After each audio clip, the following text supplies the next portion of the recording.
I stared at the family photograph on my cousin's social media page. They stood together on the church steps after Uncle Richard's funeral, somber faces trying to maintain dignity in their grief. My Aunt Patricia holding a tissue to her eyes. My cousins Marcus and Valerie flanking their mother. Even distant relatives I barely knew were arranged in neat rows. Everyone was there. Everyone except me. They hadn't forgotten to include me. They had deliberately moved on with the photograph, while I was inside comforting Uncle Richard's oldest friend. As if I didn't matter. As if I wasn't family too. The ache that rose in my chest felt sharp enough to tear me in two. But I didn't let it show. I simply closed the app, set down my phone, and smiled instead. A slow, steady smile. And right then, without a word of complaint or anger, I made a decision that would change everything. I would never beg for recognition from them again. Before we jump back in, tell us where you're tuning in from, and if this story touches you, make sure you're subscribed, because tomorrow I've saved something extra special for you. Before we start, let us know in the comments where you're watching from. Don't forget to like, share, and subscribe for more powerful stories about family, legacy, and finding your own path forward. Before that funeral, I had spent decades believing that family was everything. Growing up, my parents weren't wealthy, but they instilled values they believed would sustain me through life. "Family is all you have in the end," my mother would say, stirring soup on our ancient stove, the aroma filling our small kitchen. "When everything else falls away, blood remains." I believed her with every fiber of my being. As a child, those words felt like gospel truth, something solid to build a life around. When my parents died within months of each other, my father from a sudden heart attack, my mother from what seemed like a broken heart soon after, I was just 22.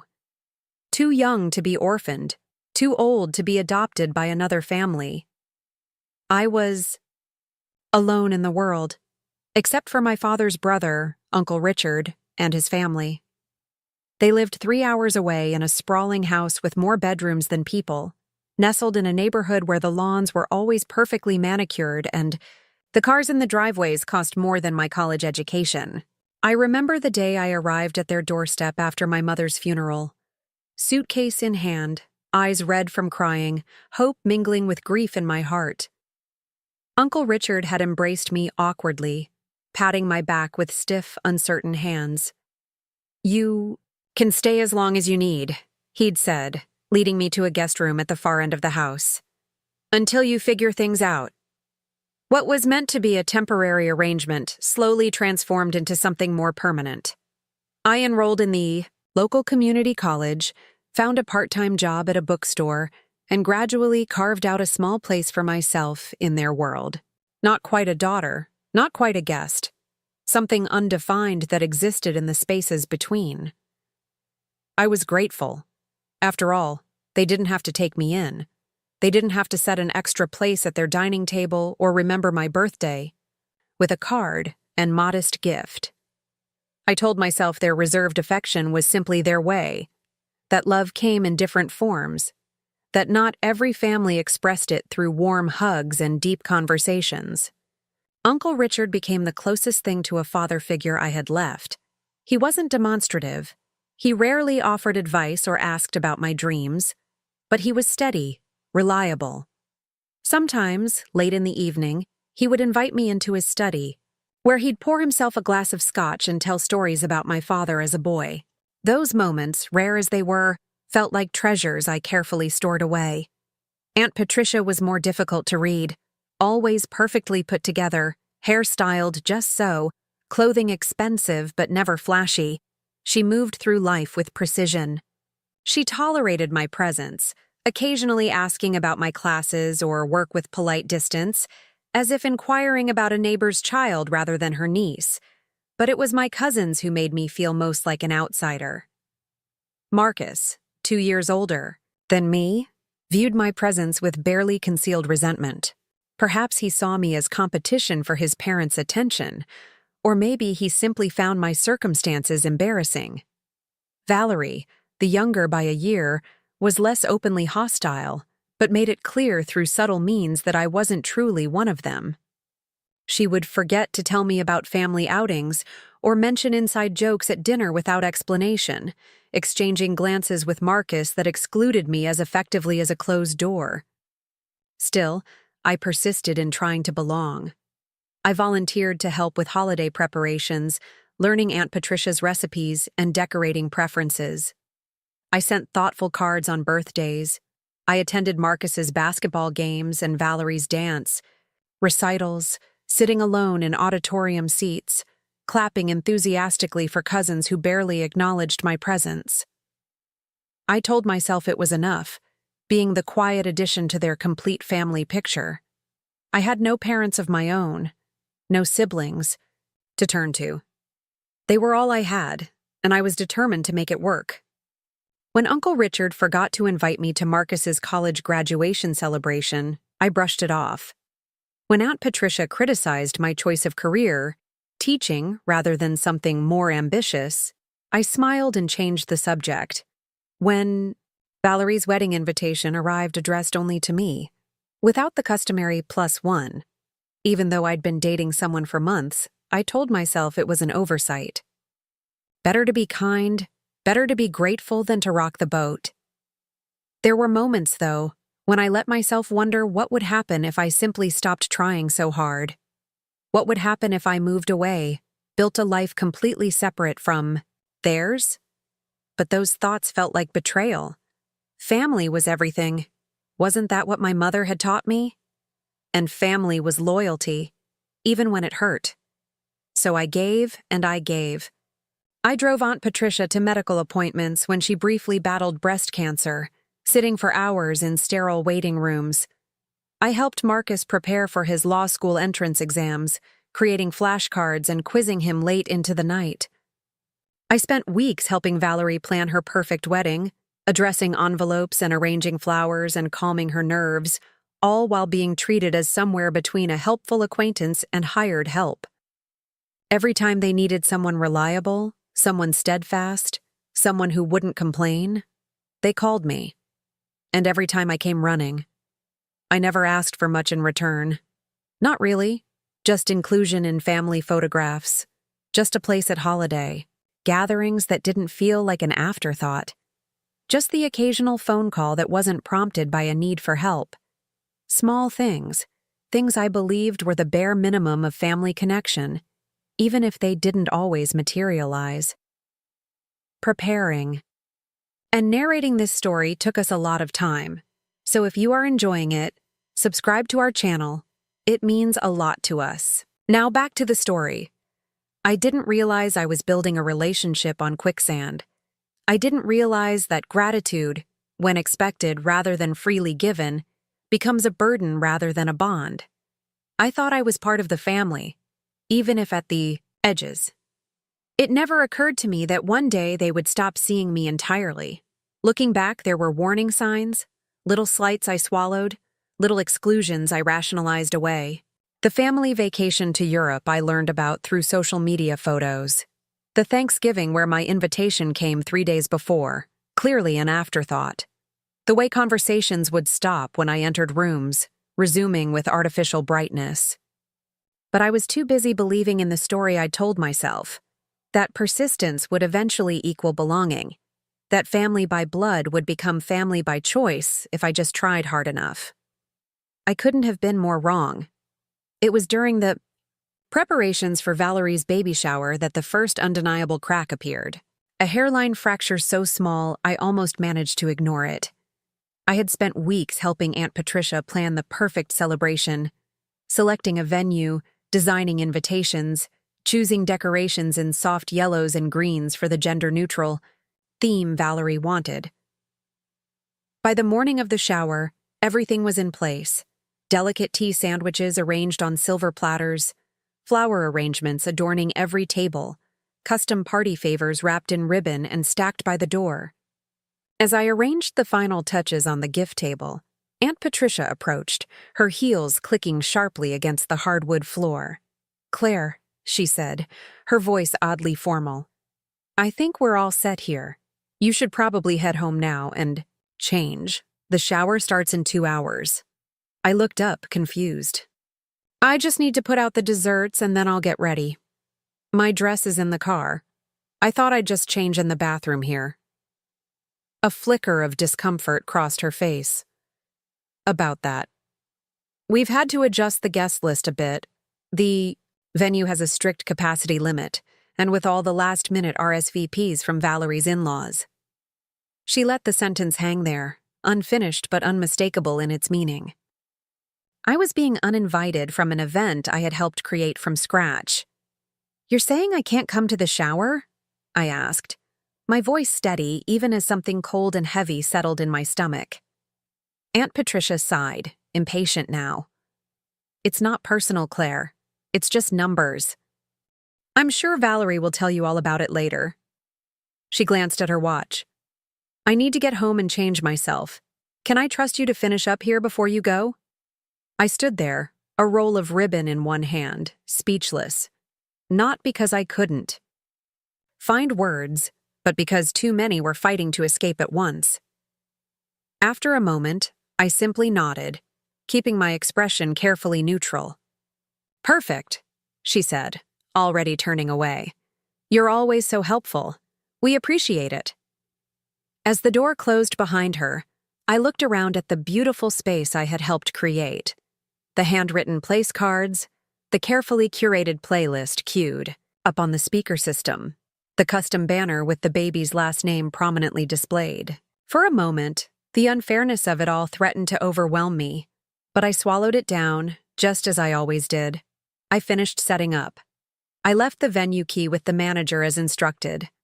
I drove home to an empty apartment and spent the afternoon grading papers for my 5th grade class while Valerie's shower, the one I'd planned but wasn't allowed to attend, unfolded without me. That evening, as I scrolled through social media, the photos began to appear. Valerie radiant in a floral maternity dress, Aunt Patricia beaming beside her, cousins and friends and in-laws gathered around, oohing over tiny onesies and handmade blankets. Everyone smiling, everyone celebrating, everyone belonging. Everyone except me. I closed my laptop, something shifting inside me.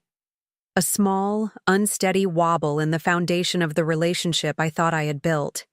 Maybe it wasn't just oversight. Maybe it wasn't just thoughtlessness. Maybe, despite years of trying, I simply wasn't family in the way that mattered. After that shower, something subtle began to unravel. Not all at once, but quietly, in the kind of slow, patient way that certainty replaces hope when you finally allow yourself to see clearly. It started with the Sunday dinners I'd faithfully attended for years. Suddenly, they were rescheduled without my knowledge or canceled last minute when I was already on my way. "We thought we told you," became a common refrain, delivered with just enough confusion to make me question my own memory. Then came the holidays. For Easter, my traditional contribution of deviled eggs and spring salad was politely declined. "We're trying something different this year," Aunt Patricia explained over the phone. What was different, I later discovered, through Marcus's girlfriend's Instagram, was that they'd decided to vacation in Florida instead, a family trip to which I hadn't been invited. The pattern continued through summer and into fall. My birthday in August passed without acknowledgement. No card, no call, not even a text message. When I mentioned it casually to Valerie during one of our increasingly rare conversations, she blinked in surprise. "Was that this month? I'm sorry, with the baby and everything." She didn't finish the sentence. She didn't need to. The baby was 3 months old. The fog of new motherhood, while real, wasn't thick enough to obscure a date she'd known her entire life. The distance wasn't just in celebrations or gatherings. It was in the small, daily connections that had once made me feel part of something, larger than myself. The family group chat that had once included mundane updates and silly memes fell silent, then disappeared altogether. When I texted individually, responses came hours later, if at all, with the distinct brevity of obligation rather than interest. I found myself wondering what had changed. Had I done something to offend them? Had I failed some unspoken family test? Or had I simply outlived my usefulness now that Marcus was established in his law career? Valerie was settled with her growing family, and Aunt Patricia had fully recovered from her health scare years earlier. The slow drip of being overlooked, dismissed, forgotten, it hollowed me out. Not all at once, not in a way anyone outside would notice, but inside, I could feel it. Day by day, I was becoming a ghost in my own family. It was at Uncle Richard's funeral that the final blow came. The call about his heart attack had come on a Tuesday evening as I was preparing dinner in my small apartment. Aunt Patricia's voice, tight with shock and grief, had delivered the news with the kind of blunt efficiency that characterized all our interactions. "Richard's gone," she'd said without preamble. "Heart attack at the office. The funeral is Saturday at First Presbyterian, 2:00. Despite everything, despite the growing distance and accumulating slights, grief hit me like a physical force. Uncle Richard, the last living connection to my father, the man who had taken me in when I had nowhere else to go, who had shared stories no one else could tell, was gone. Whatever complications existed in our relationship, his death left a void that nothing could fill.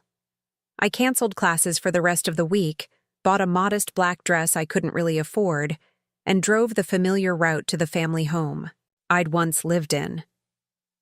When I arrived the evening before the funeral, the house was filled with people. Relatives I recognized from holidays, colleagues from Uncle Richard's law firm, neighbors bearing casseroles and platters of sandwiches.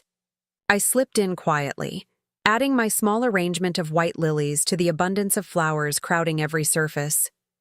No one seemed to notice me at first. I moved through the rooms like a shadow, offering condolences where appropriate, helping to organize food in the kitchen, doing what I had always done, finding ways to be useful without being intrusive. It was Valerie who spotted me first, her eyes widening slightly in surprise. "Claire," she said, shifting her baby to her other hip. "I didn't realize you were coming tonight. We thought you'd just meet us at the church tomorrow." Before I could respond, Aunt Patricia appeared at her daughter's side. "Claire," she echoed, her tone suggesting my name was a complete sentence rather than a greeting. "Thank you for the flowers.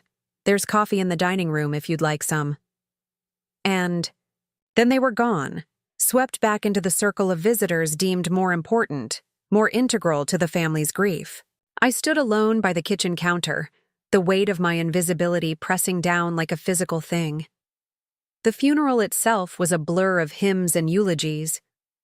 Marcus spoke eloquently about his father's legacy in law.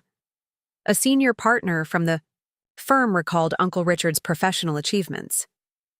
Valerie, too emotional to speak, had written a letter that Aunt Patricia read on her behalf.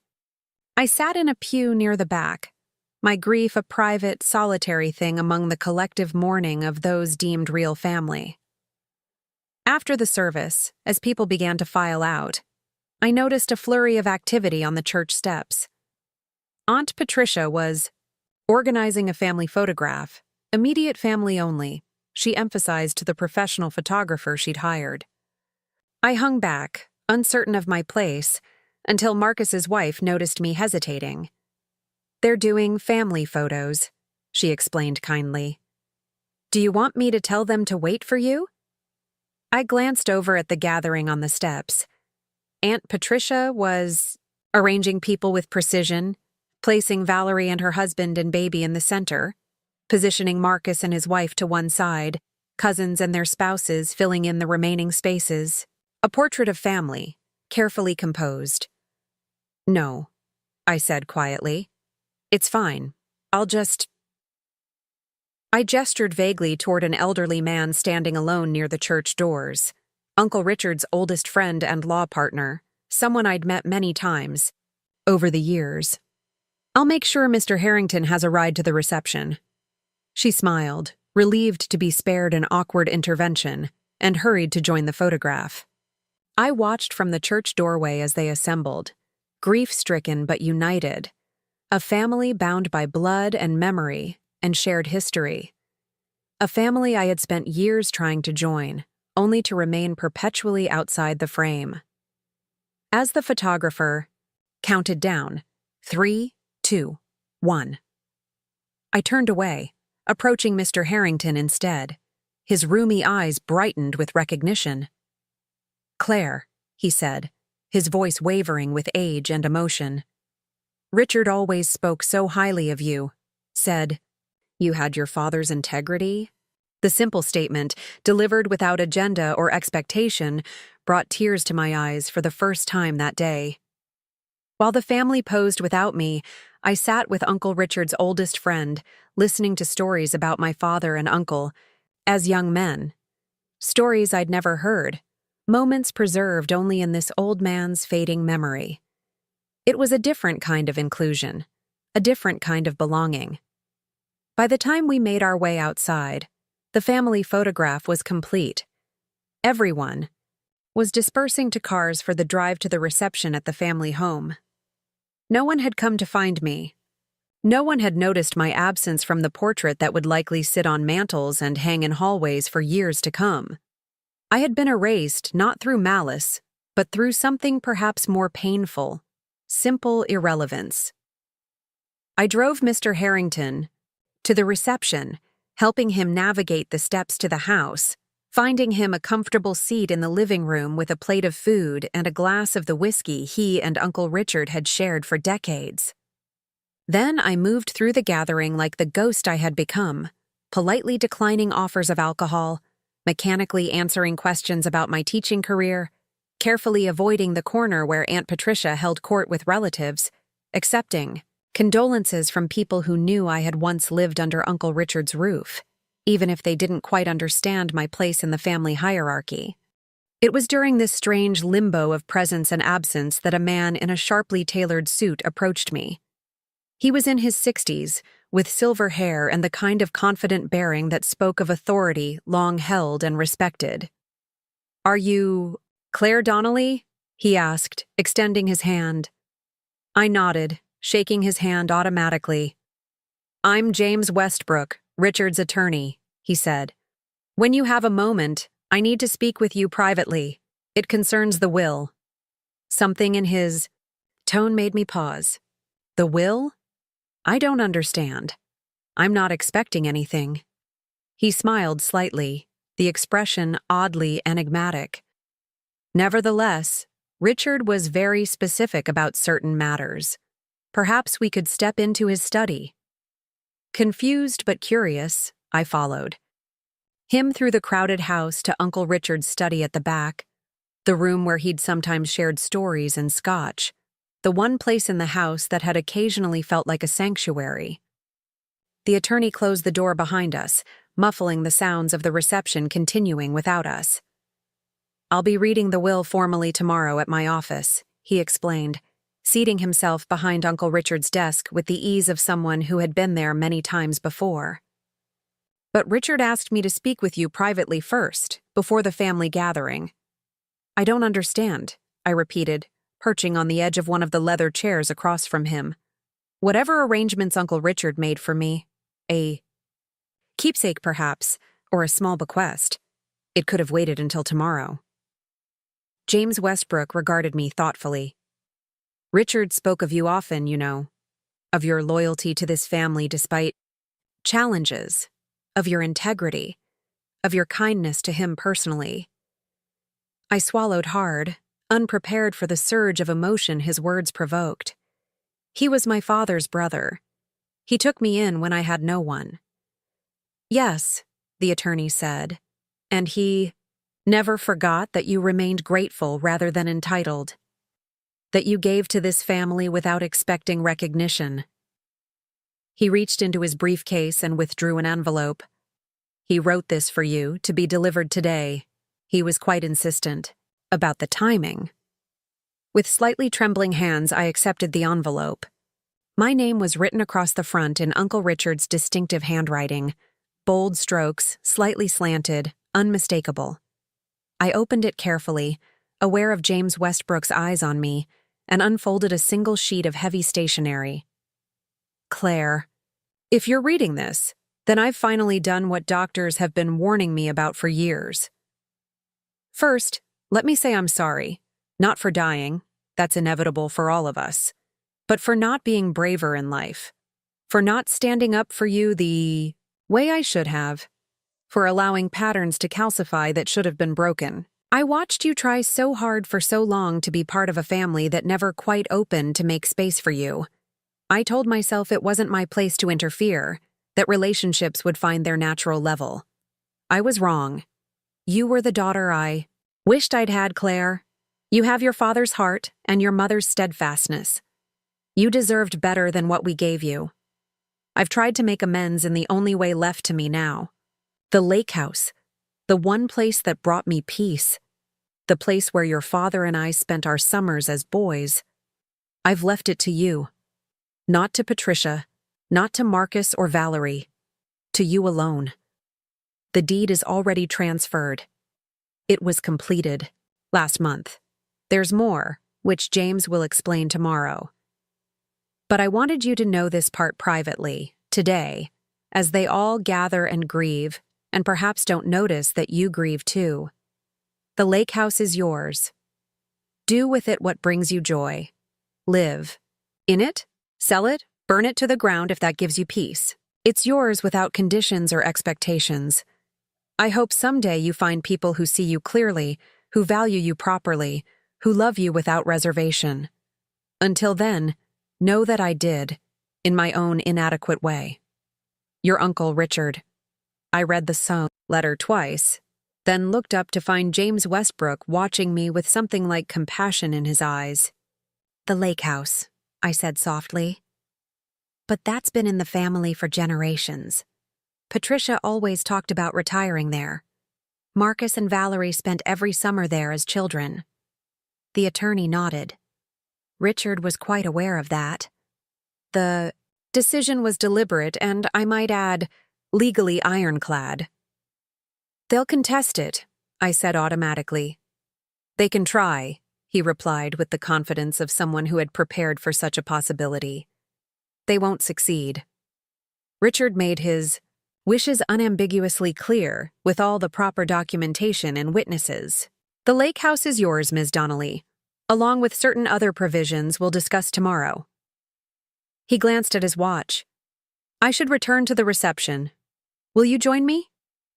I folded the letter carefully, slipping it back into its envelope, buying time as I tried to process what had just happened.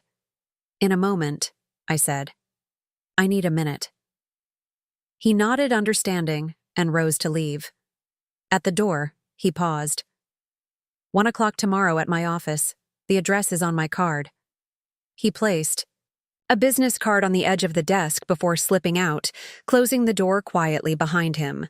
Alone in Uncle Richard's study, surrounded by his books and the subtle scent of the pipe tobacco he'd occasionally indulged in, I tried to make sense of this unexpected development. The lake house, a sprawling, rustic property on the shores of Lake Champlain, with a dock stretching into clear blue water and a wraparound porch where Uncle Richard had sometimes retreated during family holidays. I had visited only a handful of times, always as an afterthought, always with the clear understanding that I was a guest in a space that belonged to others. And now it was mine. All mine. Not shared with cousins who barely acknowledged me. Not left to an aunt who had tolerated rather than embraced me. Mine alone. I should have felt triumph, perhaps, or vindication. Instead, what washed over me was a profound sadness that Uncle Richard had understood my position in the family so clearly, but had waited until death to acknowledge it. Mixed with that sadness, however, was something new and fragile and tentative, a sense of possibility, of options I hadn't allowed myself to consider before. With the letter tucked securely in my purse, I rejoined the reception, moving through the rooms with a strange new awareness. Nothing had changed externally. Aunt Patricia still barely glanced my way. Marcus and Valerie still circulated in orbits that never quite intersected with mine. But something had shifted internally. I was no longer just the orphaned niece who had overstayed her welcome. I was the owner of the beloved family lake house, a fact they didn't yet know but would soon have to confront. As the reception wound down and guests began to leave, I found myself standing near the front door, accepting a sympathetic hug from one of Uncle Richard's colleagues. Aunt Patricia approached, her expression already transitioning from grieving widow to efficient household manager. "Claire," she said, her voice brisk, "thank you for coming. I'm sure you must be eager to get back to your apartment. Don't feel you need to stay for cleanup." It was a dismissal, thinly veiled but unmistakable. Before today, I would have accepted it with a smile, swallowing whatever hurt it caused. But the letter in my purse had changed something fundamental. "Actually," I said calmly, "I thought I might stay the night, if that's all right. The reading of the will is tomorrow, and it would save me driving back and forth." Aunt Patricia's carefully composed expression flickered with surprise. "The reading? Of the will? I wasn't aware you were included in that." "Mr. Westbrook specifically asked me to attend," I replied, my voice steady despite the rapid beating of my heart. "Did he?" Her tone suggested this was an error that would soon be corrected. "Well, I suppose you can stay in your old room. It's a bit dusty. We've been using it for storage since you moved out, but it should be serviceable for one night." I nodded my thanks, refusing to be baited into apology or explanation. As she turned away, already mentally dismissing me, I added, "James mentioned Uncle Richard left me a letter, something he wanted me to have today, before the formal reading." This stopped her in her tracks. She turned back slowly, reassessing me with narrowed eyes. "A letter? What did it say?" I met her gaze directly. It was personal, between Uncle Richard and me. For a moment, something like genuine emotion crossed her face. Not grief or compassion, but a flicker of unease, as if she sensed a shift in ground she had thought solid. Then her expression smoothed, returning to its usual polite distance. "I see," she said, though clearly she didn't. "Well, get settled in then. Breakfast is at 8. As she walked away, I stood in the entry hall of the house that had once been my temporary home, feeling strangely liberated. Tomorrow, everything would change. Tomorrow, the family that had slowly edged me out of the picture would discover that Uncle Richard had seen me clearly all along. I didn't know yet what I would do with the lake house. I didn't know if this unexpected inheritance would heal old wounds or create new ones. But for the first time in years, I felt something other than the dull ache of trying to belong where I wasn't wanted. I felt the quiet power of being seen. I spent that night in my old room, surrounded by cardboard boxes and covered furniture, the space so thoroughly reclaimed by the family that no trace of my former presence remained. The bed was bare, except for a folded sheet and blanket Aunt Patricia had grudgingly provided, as if I were an unexpected house guest rather than someone who had once called this room home. I lay awake for hours, Uncle Richard's letter tucked beneath my pillow, my mind racing with memories and possibilities. Morning arrived with gray light filtering through dusty blinds. I dressed carefully in the simple black dress I'd worn to the funeral, adding a cardigan against the autumn chill. When I ventured downstairs, the kitchen was already active. Aunt Patricia at the stove, Marcus at the table with his laptop open, Valerie feeding her baby in a high chair. Their conversation halted abruptly when I appeared in the doorway. "Good morning," I said into the awkward silence. Mumbled responses, eyes sliding away from mine. I helped myself to coffee, leaning against the counter rather than joining them at the table where no place had been set for me. "What time is the reading?" Marcus asked his mother, pointedly excluding me from the conversation, though I was the one who had mentioned it the night before. 11, Aunt Patricia replied, sliding eggs onto his plate. "We should leave by 10:30. "I have a client call at 10, he said. "I'll meet you there."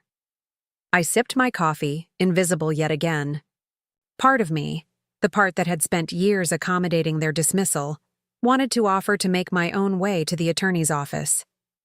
But the letter beneath my pillow had awakened something dormant inside me. Instead, I said clearly, "I'll be ready to leave with you at 10:30, Aunt Patricia." She glanced at me with mild surprise, as if a piece of furniture had suddenly spoken. "Fine," she said after a moment. "Don't be late." The drive to James Westbrook's office was silent and tense. Aunt Patricia gripped the steering wheel too tightly, her knuckles white against the black leather. Valerie sat in the back with her baby, absorbed in her phone, occasionally making cooing noises at her child. I stared out the passenger window, watching familiar streets slip by, wondering how this place that had never quite been home would feel after today. The law office occupied the third floor of a restored Victorian in the center of town. We climbed the stairs in silence, Valerie struggling with the baby carrier, refusing my offer of help with a tight shake of her head. Marcus was already waiting. In the reception area, looking every inch the successful attorney in his tailored suit, checking his watch impatiently as we arrived. James Westbrook greeted us with professional courtesy, ushering us into a conference room where sunlight slanted through tall windows onto a polished table. Other relatives were already seated. Uncle Richard's sister from Arizona, a distant cousin from Boston, a few others I recognized from holidays and reunions. Their curious glances followed me as I took a seat at the far end of the table, separate from Aunt Patricia and my cousins who clustered together at the opposite end. "Now that everyone is here," the attorney began, adjusting his reading glasses, "we can proceed with the reading of Richard Donnelly's last will and testament." What followed was largely as expected: specific bequests of family heirlooms and mementos, charitable donations to organizations Uncle Richard had supported in life, provisions for Aunt Patricia that would ensure her continued comfort, trust funds for Marcus and Valerie's children, the family vacation property in Florida left jointly to Marcus and Valerie. Each announcement met with solemn nods or whispered consultations among family members. I sat quietly, hands folded in my lap, waiting. My name had not yet been mentioned, though occasional glances in my direction suggested others were wondering why I was present at all. Then James Westbrook cleared, his throat turning to a new page in the document before him. Regarding the property commonly known as Lakeview Lodge, located at 478 Shoreline Drive, Lake Champlain. The atmosphere in the room shifted subtly. This was the lake house, the crown jewel of family properties, the place generations of Donnellys had gathered for summers and holidays, the retreat Uncle Richard had loved above all others. This property, including all structures, contents, and surrounding 50 acres of land, I leave solely and exclusively to my niece, Claire Donnelly, daughter of my late brother Michael Donnelly. For one suspended moment, there was complete silence. Then Aunt Patricia's voice, sharp with disbelief. "That's impossible." James Westbrook looked at her calmly over his reading glasses. "I assure you, Mrs. Donnelly, it is not only possible, but legally executed." The property was transferred to Claire last month, with Richard as signatory. The bequest in the will is more of a formal acknowledgement than a transfer of ownership. "Last month?" Marcus interjected, his attorney's instincts kicking in. Dad was already sick then, clearly not of sound mind. "On the contrary," the attorney replied, "your father was examined by 2 independent physicians who certified his mental competence at the time of the transfer. All documentation is in order." He slid a folder across the table toward me. "Claire, these are the deed and associated papers. The property is already in your name." I reached for the folder with steady hands, though my heart raced. Across the table, Aunt Patricia's face had gone pale with shock. Valerie was whispering urgently to her husband. Marcus's expression had hardened into something that looked remarkably like the beginning of a legal strategy. "There must be some mistake," Aunt Patricia said, her voice strained. "Richard and I discussed the lake house for years. It was understood that it would remain in the family." "It has remained in the family," James Westbrook pointed out mildly. "Claire is Richard's niece, his brother's only child. You know what I mean, she snapped. The immediate family. Those who… She trailed off, perhaps realizing how the sentence would sound if completed. Those who matter. Those who count. Those who aren't just charity cases taken in out of… obligation. Those who what, Aunt Patricia? I asked quietly, surprising myself with my boldness. Her eyes met mine, and for perhaps the first time since I had come to live with them, she truly saw me, not as an obligation or an inconvenience, but as a person who stood between her and something she wanted. Those who spent their lives with… Richard, she finished. Those who were there every day, not just passing through. The injustice of this characterization stung. I lived in your home for 5 years, I reminded her. I was there every day too. Yes, she said with a dismissive wave, and we took you in when no one else would. Fed you, housed you, paid for your education. I worked through college, I interrupted, my voice still calm despite the heat rising in my face.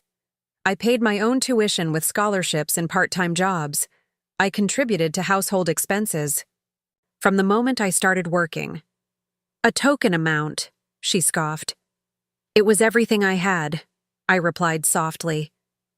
James Westbrook cleared his throat. If I may continue? Without waiting for acknowledgement, he turned back to his document. Furthermore, to my niece Claire, I leave the sum of $200,000 to be used at her discretion, with no conditions or restrictions.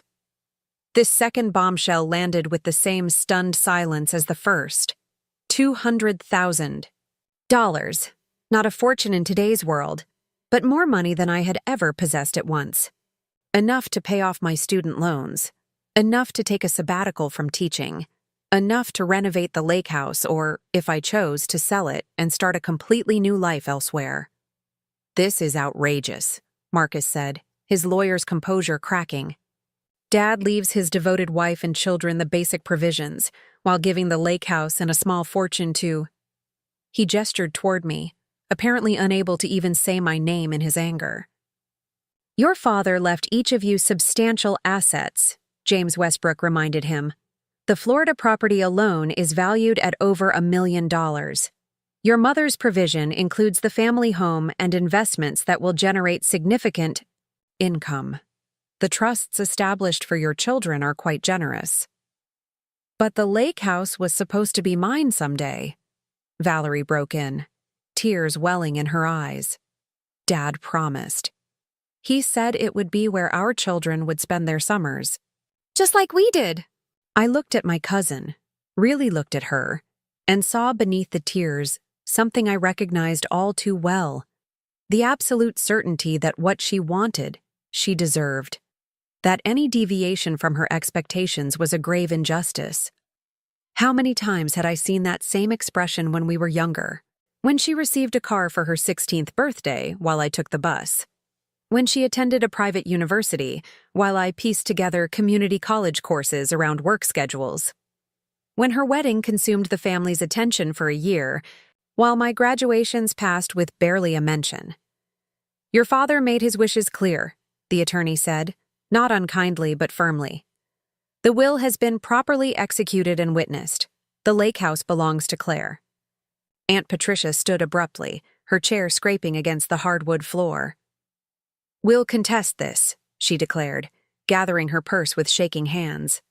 Richard was not himself in his final months. This document does not reflect his true intentions. James Westbrook sighed, removing his reading glasses. You are, of course, entitled to contest the will, Patricia. But I should inform you that Richard anticipated this reaction. He left a video statement explaining his decisions, to be played only in the event of a challenge.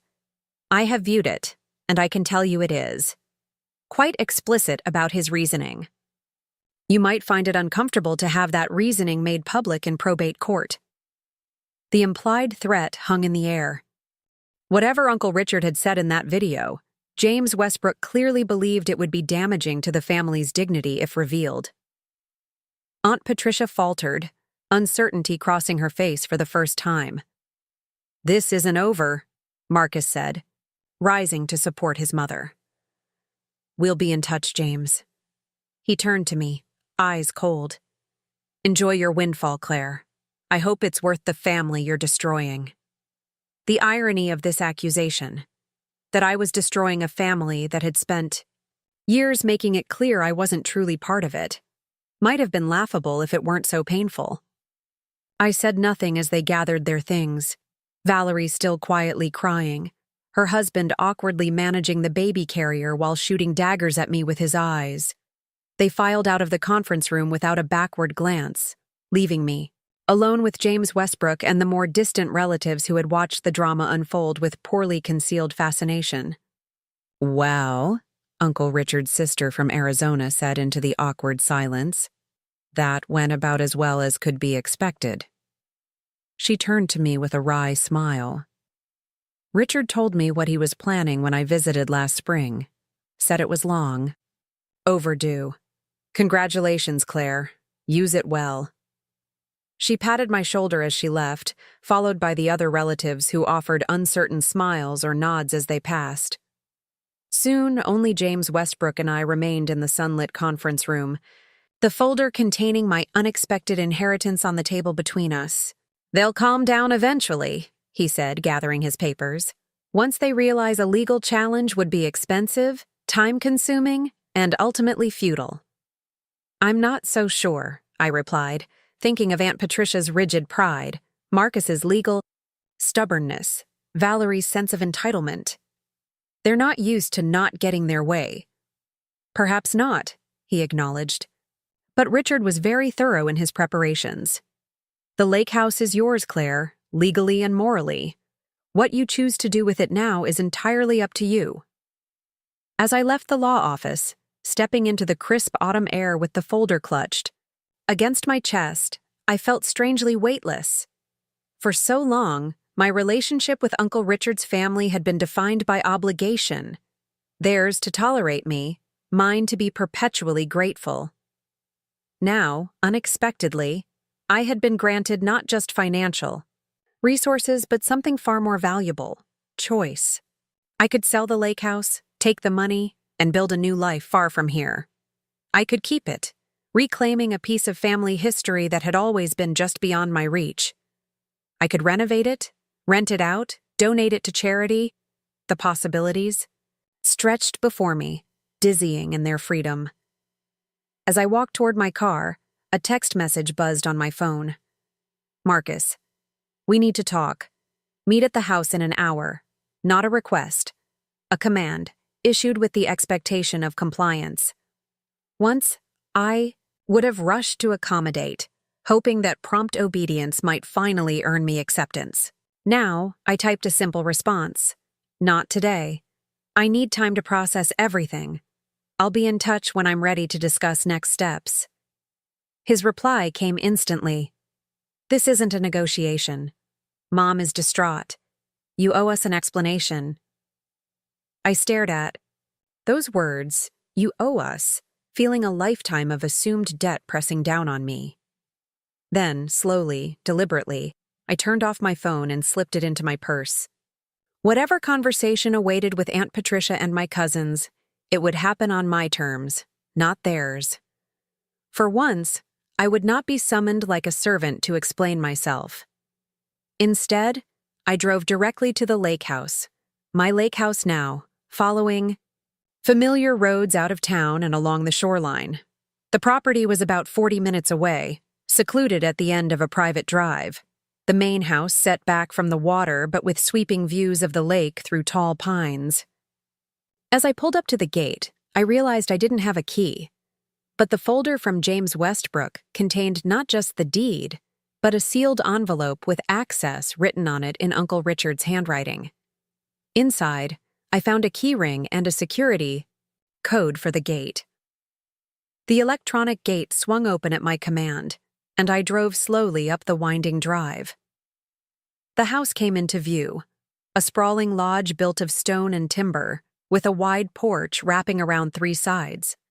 It had always seemed like something from a postcard of idealized family life, a place where I had visited but never quite belonged. Now it was mine, every weathered beam and creaking floorboard. I parked and approached slowly, feeling like a trespasser despite the deed in my folder. The key slid into the lock, turned with a solid click, and the heavy front door swung open.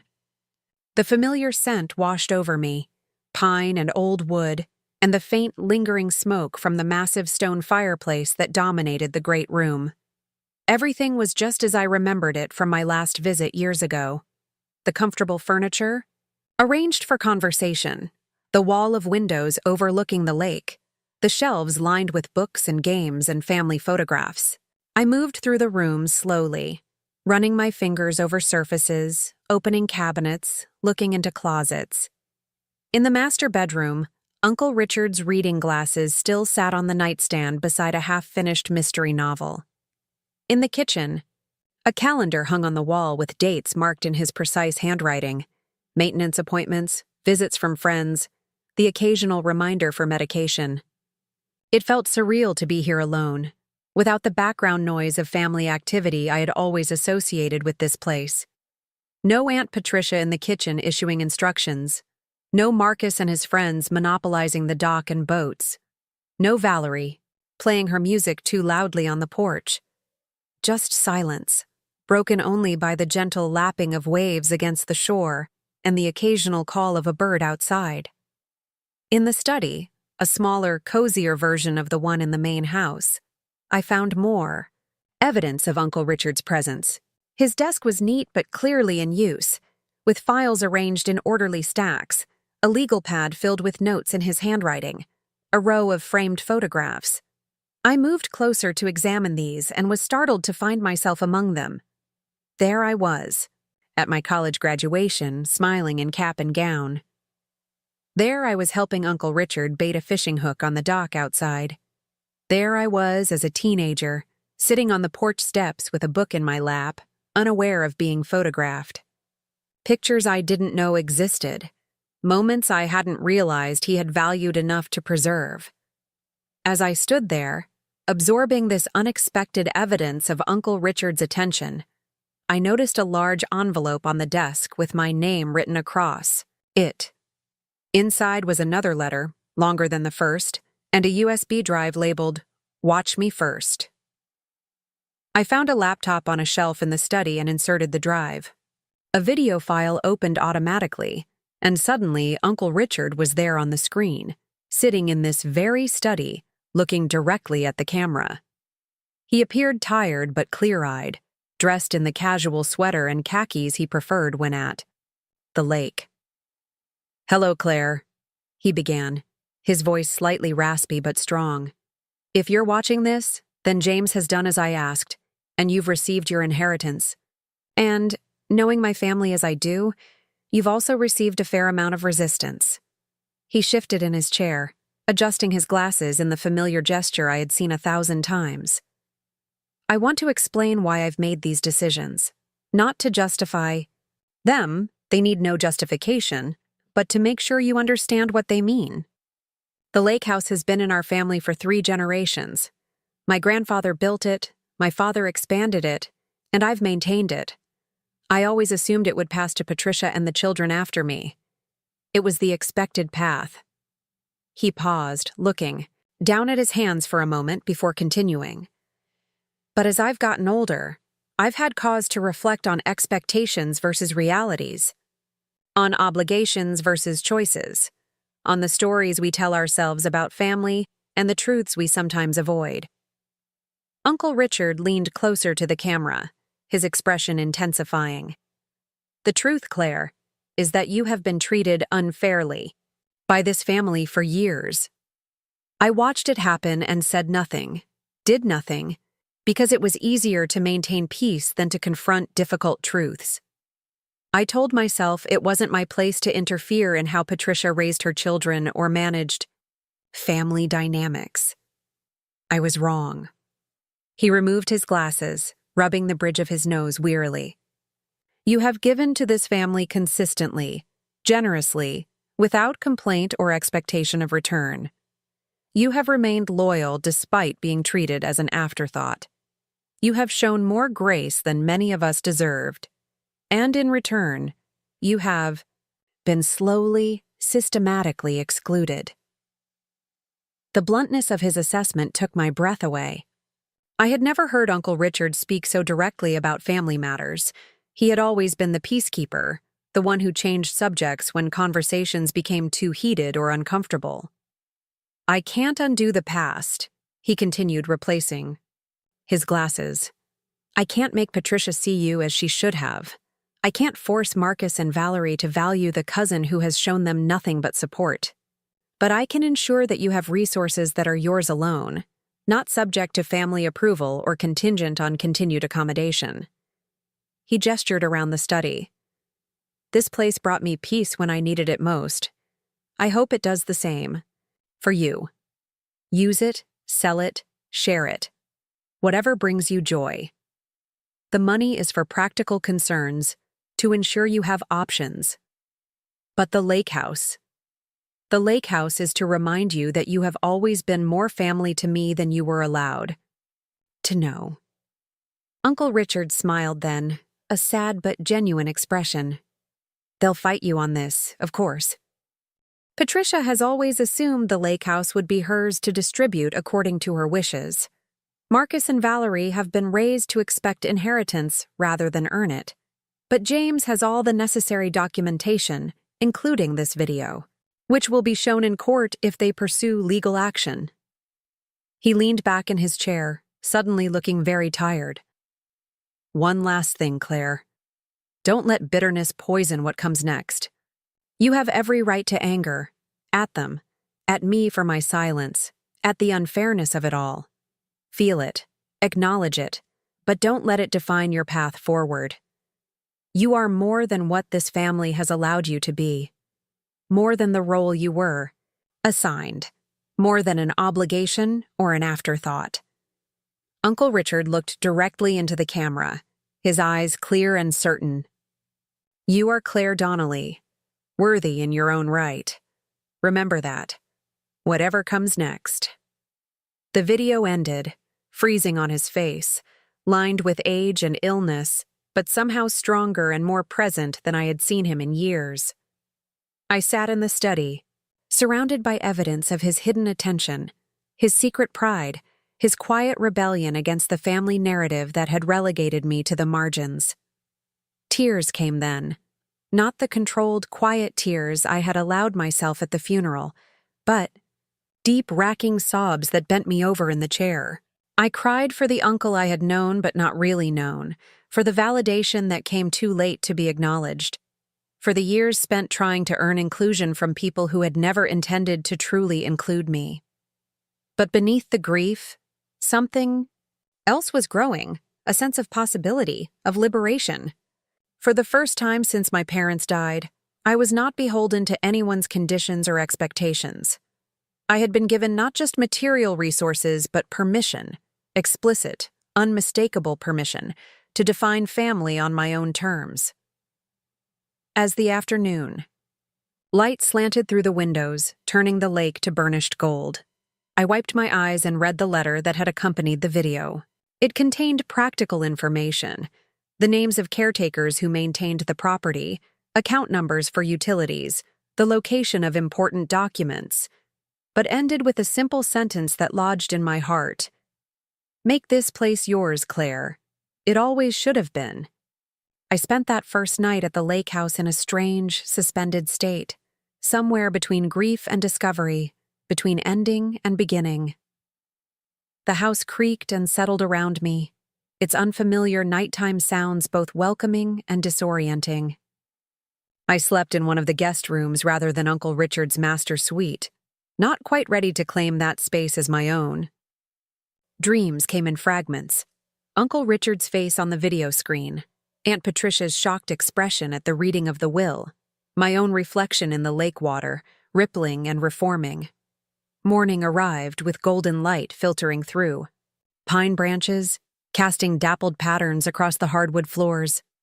I made coffee in the kitchen where I had once been barely tolerated as a helper during family gatherings, now free to use any mug, open any cabinet, linger as long as I wished, without being assigned a task or dismissed to make way for others. I carried my coffee to the dock, settling into one of the Adirondack chairs to watch the mist rise off the water. My phone, turned back on after a night of blessed silence, buzzed insistently. 3 missed calls from Aunt Patricia. 5 from Marcus. A series of increasingly demanding texts. A lone message from Valerie that struck a slightly different tone. We need to talk about this as a family.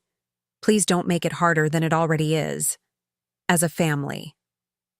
The phrase caught in my mind like a burr. What family did she mean? The one that had excluded me from photographs, conversations, celebrations?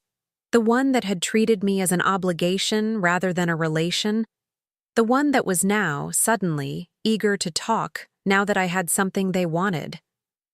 I set the phone aside, focusing instead on the lake before me. A pair of loons floated near the shore, their mournful calls echoing across the water. The trees along the opposite shore were turning, splashes of crimson and gold against the evergreen backdrop. In all the years Uncle Richard had owned this place, I had rarely been invited for autumn visits. Those had been reserved for immediate family only, a designation that had never included me. Now, ironically, I was the only one with the right to be here. By mid-morning, I had made a decision. I would not hide from the confrontation that was inevitably coming. I would not slink away as I had so many times before when family tension arose. But neither would I rush back to town at their summons, hat in hand, apologizing for an inheritance I had neither sought nor expected. Instead, I texted Aunt Patricia directly. I understand you want to talk. I'm at the lake house. You're welcome to come here tomorrow afternoon at 2 p.m. if you wish to discuss things calmly. Setting the terms of engagement, location, time, expectation of civility, was a small act of self-assertion that would once have been unthinkable. The response came almost immediately. We will be there, all of us. Of course, all of us would come. They would present a united front, as they always had when dealing with outsiders. And that, I realized with a clarity that was both painful and liberating, was what I had always been to them. Not family, not truly. An outsider who had been permitted temporary proximity, but never real belonging. I spent the rest of the day exploring the property more thoroughly, discovering aspects of the lake house I had never been allowed to fully experience during brief supervised visits. The boathouse with its small sailboat and canoes, the hiking trails that wound through the surrounding woods, the vegetable garden, now overgrown but still producing late-season tomatoes and squash. In the basement, I found boxes of old photographs and family mementos, evidence of a history I had been adjacent to but never fully part of. Pictures of my father and Uncle Richard as boys, playing on this very shoreline. Holiday gatherings from before my time. Graduation photos, wedding albums, baby pictures. The documented life of a family I had tried so hard to join. Among these artifacts of Donnelly history, I found a small wooden box with my name written on it in my father's handwriting. Inside were items I had forgotten or never known existed. My baby bracelet from the hospital, a lock of my hair tied with blue ribbon, a Mother's Day card I had made in first grade, the program from my parents' funeral with my school picture. Tucked inside. My father had saved these things, and somehow they had ended up here, preserved among family treasures despite Aunt Patricia's efforts to minimize my place in the family narrative. I carried the box back upstairs, setting it on the mantel in the great room where it would be visible during tomorrow's confrontation. A small but unmistakable statement that I had not appeared from nowhere, that I had history and connection to the Donnelly name that could not be erased by years of subtle exclusion. That evening, as I sat on the porch watching the sunset turn the lake to flame, I drafted a list of possible outcomes for tomorrow's meeting. I could offer to sell them the lake house, at market value, not the discounted family price they would undoubtedly expect. I could propose a shared arrangement where they could use the property during specified times of year. I could stand firm on my ownership and simply set boundaries about when and how they could visit. Or I could keep the property entirely to myself, transforming it from a site of painful exclusion into a place of personal healing and new beginnings. Each option had its appeal and its drawbacks. Selling would provide a clean break, but might feel like capitulating to pressure. Sharing would be generous, but could perpetuate old patterns of inequality. Maintaining sole ownership would be empowering, but potentially lonely. The truth was, I didn't yet know what I wanted from this inheritance. Beyond the validation it represented, Uncle Richard had seen me, had valued me, had chosen me. After years of being overlooked, that recognition felt like rain after drought, like breath after drowning. Whatever I decided, I was determined it would be my choice, not coerced, not manipulated, not made from a place of habitual accommodation or fear of disapproval. For once, the power dynamic had shifted, and I intended to use that shift to establish a new pattern for whatever relationship remained possible with Uncle Richard's family. My family, too, by blood, if not by bond. The next day dawned clear and cool, the lake a deep blue under cloudless sky. I spent the morning preparing for their arrival, not by cleaning or fussing over refreshments as I might once have done, eager to please and avoid criticism, but by centering myself. I walked the shoreline, breathing deeply of pine and water. I read Uncle Richard's letters again, reminding myself of his intentions and his confidence in my worthiness. I arranged the great room so that the family photographs I had discovered, including several of my father and me, were visible, but not ostentatious.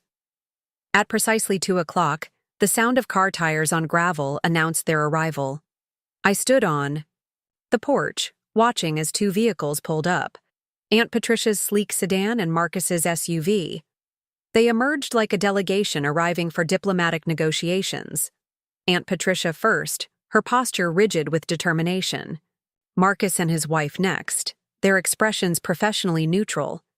Valerie and her husband last, the baby left elsewhere for this serious family business. I did not go down to greet them as I once would have, rushing to make them comfortable, to ease their way. Instead, I waited on the porch, allowing them to approach on ground that was now unquestionably mine. "Claire," Aunt Patricia said as she reached the steps, her tone striving for neutrality but landing somewhere closer to accusation. "Thank you for agreeing to meet." "Of course," I replied, stepping aside to let them enter. "Please come in." They filed past me into the great room, their eyes darting around as if checking for changes I might have already made to their beloved family retreat. Valerie paused briefly at the mantel, noticing the wooden box with my name on it, her expression flickering with something that might have been surprise or might have been annoyance at the evidence of my legitimate connection to family history. "Can I offer anyone coffee? Water?" I asked, the hospitality automatic even in this tense situation. "We're not here for refreshments," Marcus said, his lawyer's demeanor firmly in place. "We're here to discuss a serious family matter." "I'm aware," I replied, taking a seat in one of the armchairs, gesturing for them to settle on the sofa and remaining chairs. "That's why I suggested meeting here, where we can talk openly and privately." They arranged themselves with unconscious symbolism. Aunt Patricia centered on the sofa with Marcus and Valerie flanking her, their spouses slightly behind, a unified front against the solitary figure I presented. It was a formation I had seen countless times at family gatherings, their circle closed, impenetrable. "This is difficult," Aunt Patricia began after an uncomfortable silence. "None of us expected Richard to make such unusual arrangements. Arrangements that go against family traditions and understandings," Marcus added, leaning forward slightly. "The lake house has always been intended to remain with the direct family line." I let the phrase, direct family line, hang in the air for a moment, its implication clear. I was not considered part of that line despite sharing exactly the same blood connection to Uncle Richard as Marcus and Valerie did. "Uncle Richard made his wishes very clear," I said finally, "both through legal documents and in his personal messages to me." "We understand he left you letters," Valerie said, her voice softer than her mother's or brother's, but no less intent. And apparently a video. Yes, I confirmed. He explained his reasoning quite thoroughly. We'd like to see this video, Marcus stated, making it sound less like a request and more like a legal demand. I shook my head. The video was private, meant for me. If you contest the will, it will become evidence in court. But otherwise, it remains confidential between Uncle Richard and me. This isn't like Richard at all, Aunt Patricia insisted, color rising in her cheeks. In all our years of marriage, he never once indicated he planned to leave the lake house to anyone but the children. Something, or someone, must have influenced him toward the end. The implication was unmistakable. I had somehow manipulated a dying man, exploited vulnerability to secure an inheritance that rightfully belonged to others. The unfairness of this accusation burned, especially given how little contact Uncle Richard's family had allowed me with him during his final months. I was as surprised by the inheritance as you were, I said, keeping my voice level despite the anger rising within me. I hadn't spoken to Uncle Richard about the lake house or any inheritance. This was his decision alone, made of sound mind with proper legal guidance. Then why? Valerie burst out, emotion cracking through her composed exterior. Why would he do this? This place was our childhood, our memories, our family tradition. What claim do you have to any of it? The question hung in the air, raw and revealing in its fundamental assumption that I had no legitimate claim to family property, family history, family belonging. That despite years of trying, of giving, of showing up, I remained an outsider, whose connection to the Donnelly name was technical rather than real. I am your father's niece, I said quietly. His brother's only child. I have exactly the same blood relationship to him as you do, Valerie. What claim do I have? The same as yours, being family. That's different, and you know it, Marcus A. cut in. You didn't grow up here.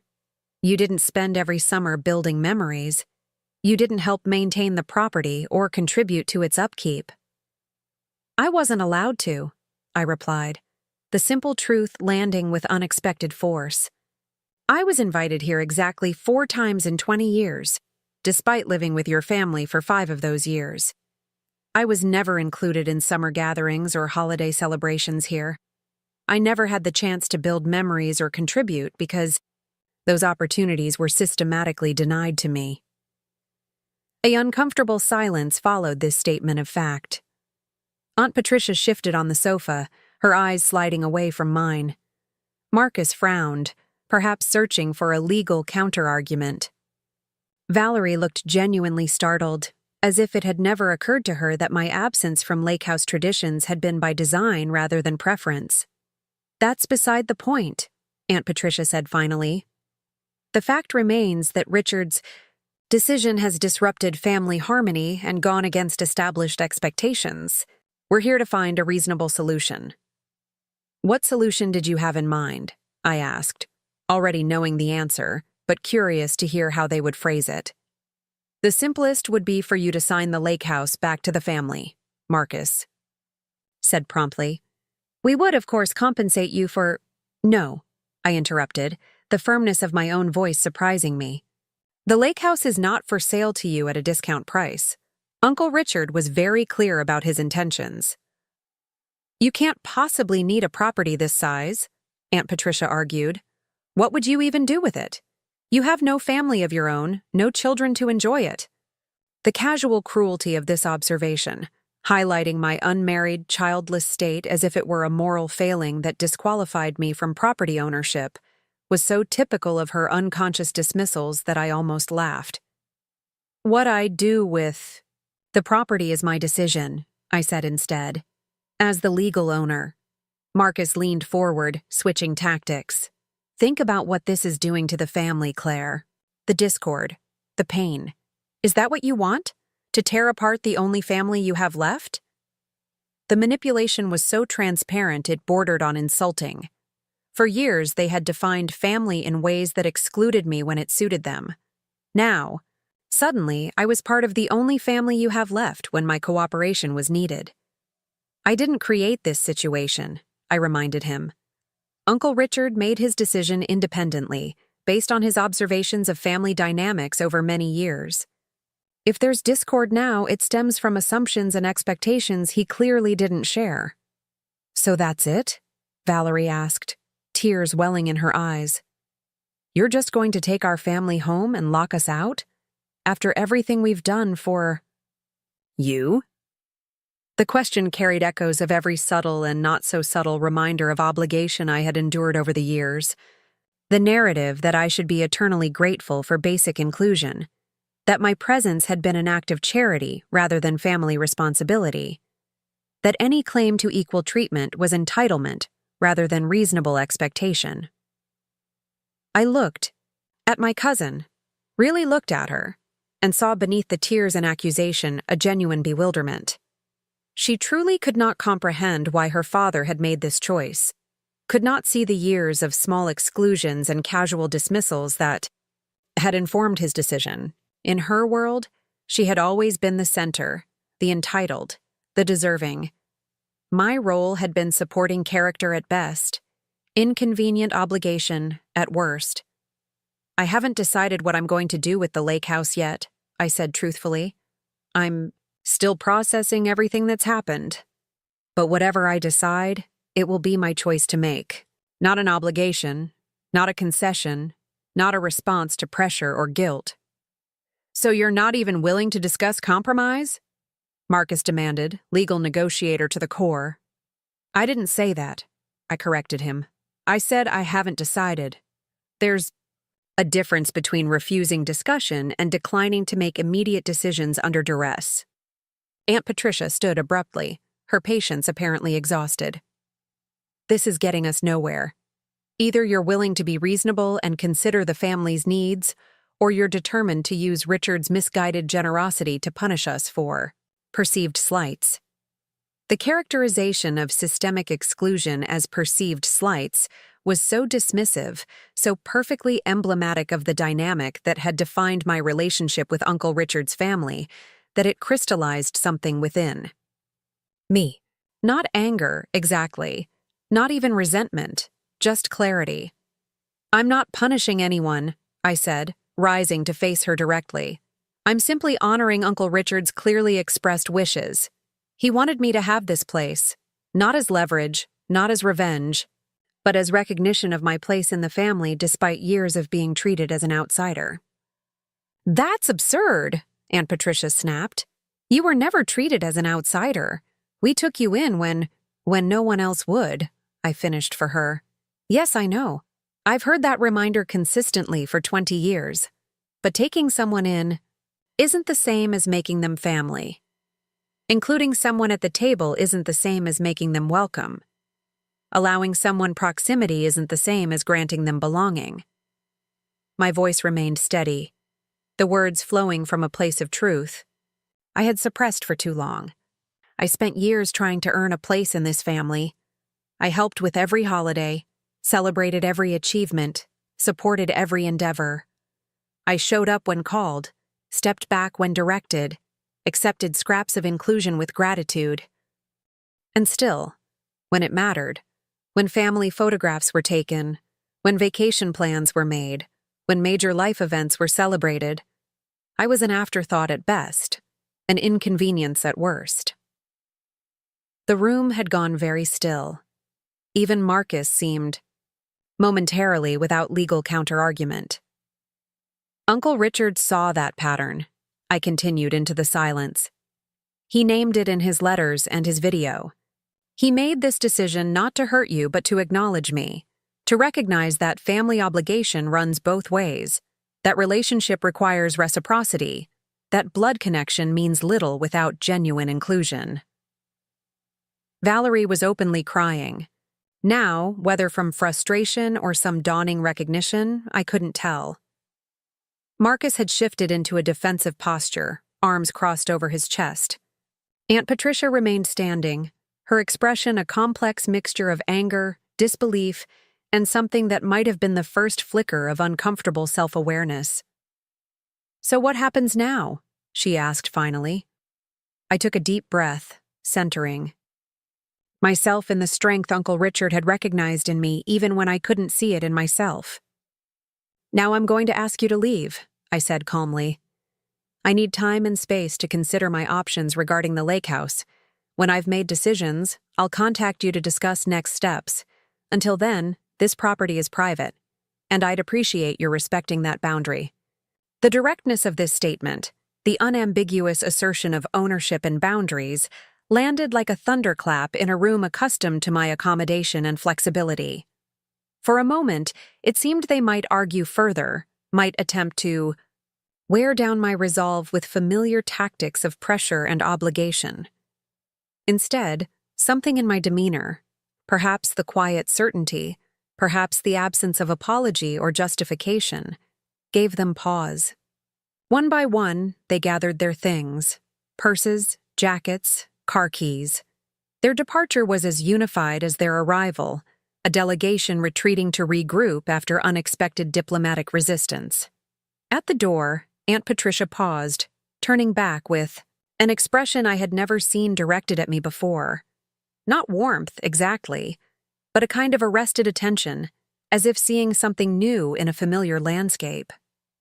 "Richard always said you had your father's backbone," she said. The words not quite an acknowledgement, not quite a concession, but something shifted from her usual dismissal. I never saw it until today. With that cryptic observation, she followed, her children down the porch steps to the waiting cars. I watched from the doorway as they drove away, gravel crunching beneath tires, dust rising in their wake. When the sound of engines had faded, and only the rustle of pine needles and gentle lapping of lake water remained, I closed the door and turned back to the house, my house now, and felt the first true stirring of possibility. This place that had once symbolized my exclusion could become something entirely different. A refuge, a fresh start, a tangible reminder that I was not defined by others' perceptions or limited by others' expectations. The lake house was not just property. It was permission to reimagine my place in the world.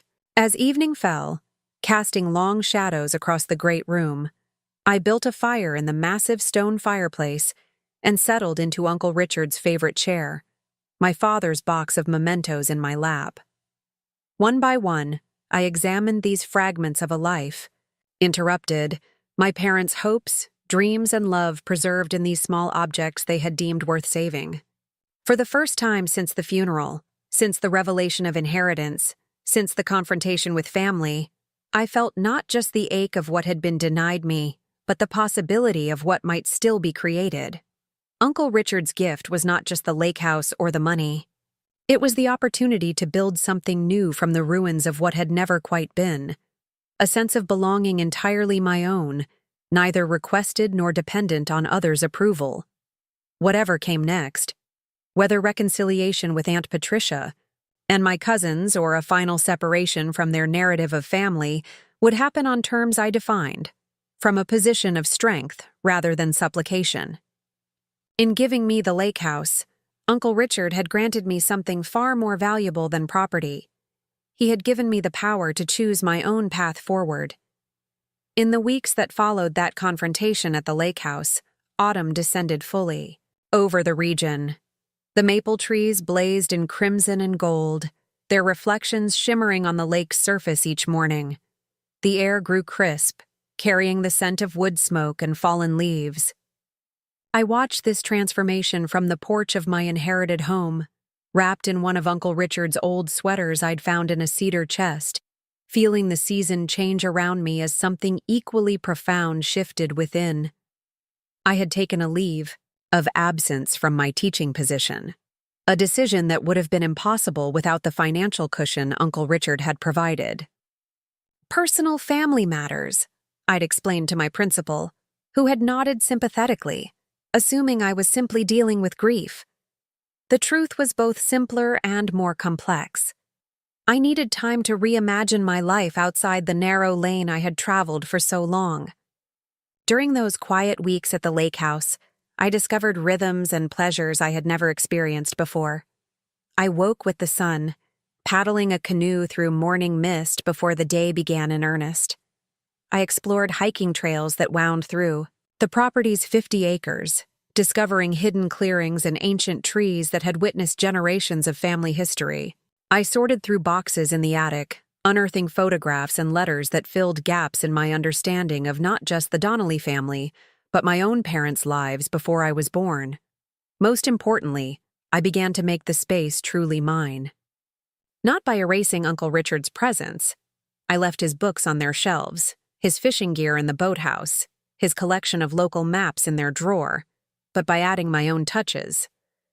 Colorful throws over neutral furniture, a writing desk positioned to capture the best view of the lake, wind chimes hanging from the porch eaves, their gentle music a counterpoint to the lapping waves. Small changes, but significant in their meaning, this was no longer a place I visited at others' sufferance. It was a home I was creating for myself. The family, meanwhile, maintained an uneasy silence. No more demanding texts or calls, no further attempts to pressure me into returning.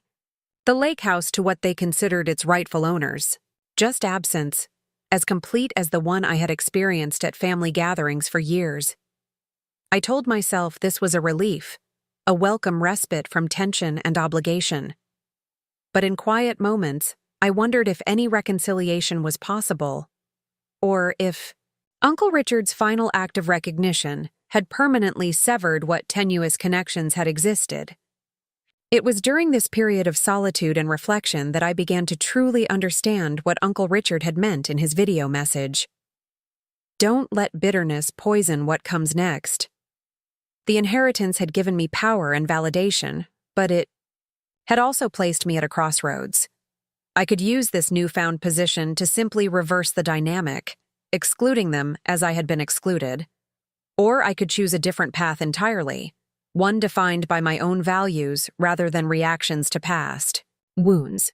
The answer began to form on a particularly spectacular October morning, when the lake was perfectly still, mirroring the fiery canopy overhead, with such precision it was difficult to discern where reality ended and reflection began.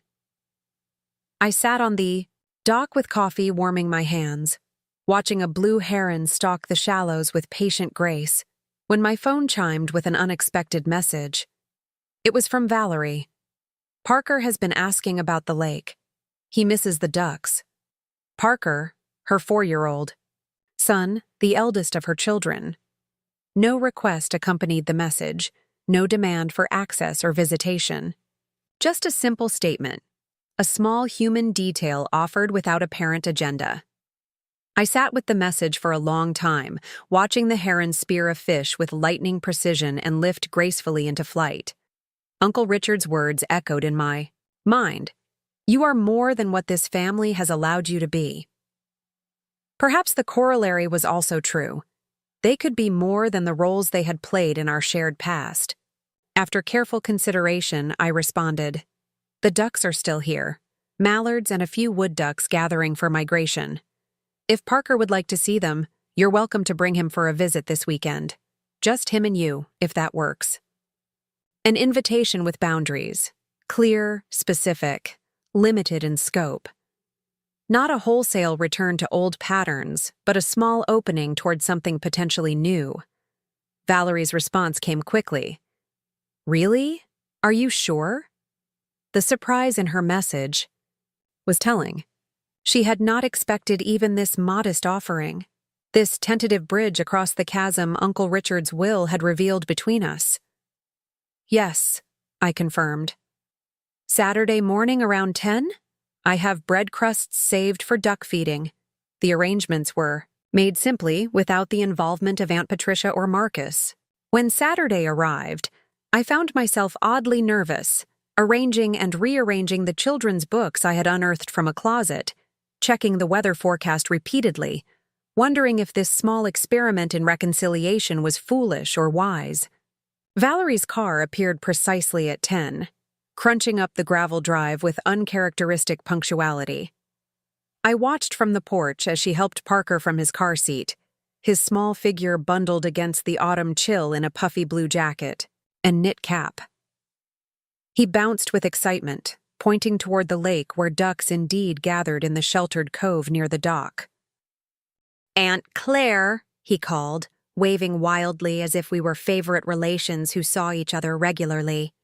The title, Aunt Claire, caught me by surprise. I had never been aunt to Valerie's children before, always just Claire on the rare occasions, when my name was mentioned to them at all. "Hi, Parker," I called back, descending the porch steps to meet them. "The ducks are waiting for their breakfast. Shall we go say good morning?"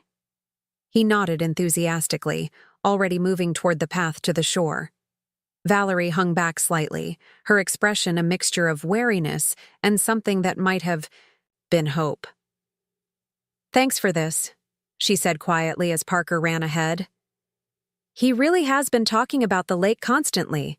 The ducks, the tire swing, the big fireplace?" "Of course," I replied, matching her subdued tone. "He's welcome here."